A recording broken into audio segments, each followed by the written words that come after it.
What's up mga ma'am, mga sir, mga bro, mga sis? Isa ito sa paborito ko pagdating sa pritong isda. Espada. Fresh from Zambales. Tara, lutuin natin. 2 tablespoon of calamansi.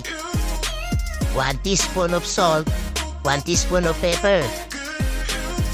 Mix lang natin hanggang makot natin lahat. Then, tara, deep fry tayo. Medium fire lang. Gusto mo to flaky outside, then juicy inside. Alright, done na.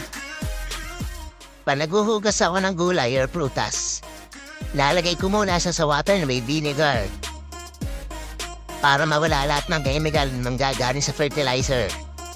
Then final, fresh water. Pinrito ko lang. Yung madadandang kamatis na yan kahit mahal.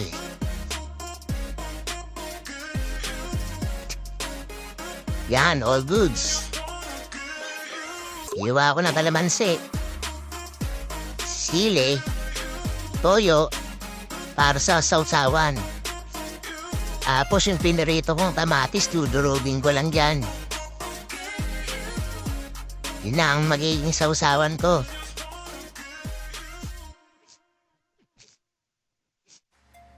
Ganyan lang kasimple. Mas masarap kesa sa plain toyo mansila. Tara, kain na tayo.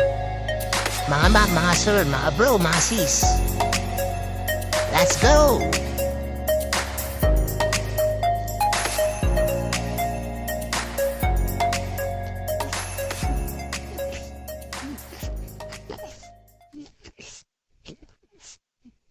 Rapsa!